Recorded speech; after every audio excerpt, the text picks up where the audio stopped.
So, unfortunately for me, or fortunately, however you want to look at it, my two older brothers, I mean, I have four older brothers, but it was really two that were just the criminals in this affair, decided that since 7-Eleven also helped muscular dystrophy donations in the way that they had these cartons at 7-Eleven that they kind of look like empty milk cartons, Mhm. but it had the official branding of the MDA on it and, little faces of kids and please donate all over the thing.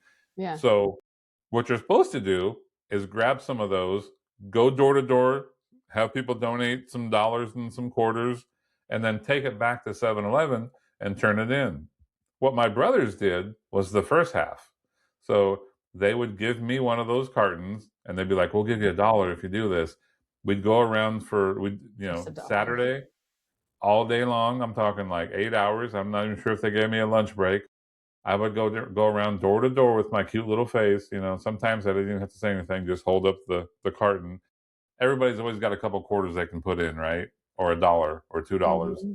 Sometimes you get a $5 bill from an old lady that was just really, happy to see somebody that day.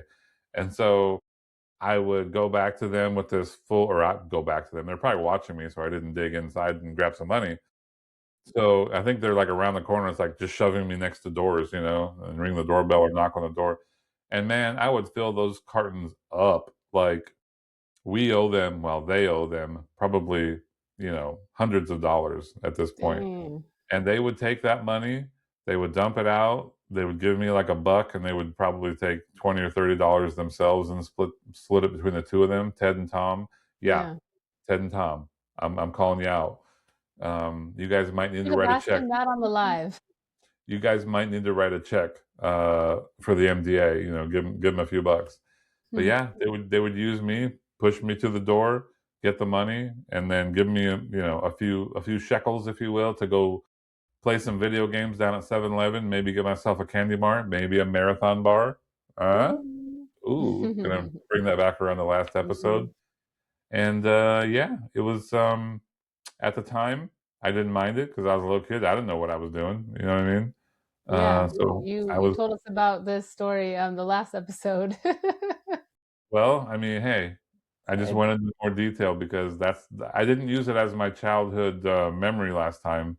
okay. It it was just a random fact, but Yeah, I to expand on it a little bit. I you had to have been like pretty young to not like want to get more money from them, right?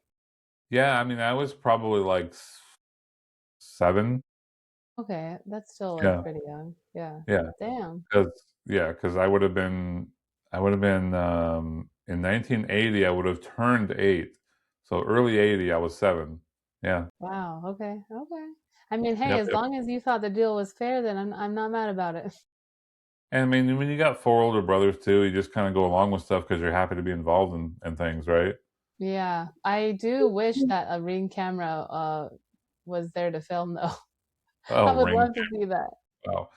I Dude, would yeah, I would love. love to see the footage of me and what I said and what I did, and Yeah, and then like them throwing you. yeah, and probably you see them in the background grabbing the container from me after the person gave me money, you know? Yeah, did they have any nicknames for you as a kid? I mean, my grandma used to call me Johnny Jaybird. Johnny Jaybird.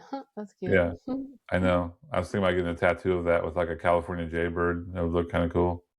Yeah, that's But cute. and I that's like that. also the grandma that I played cards with all the time. We were really close, actually, for a long time when I was young.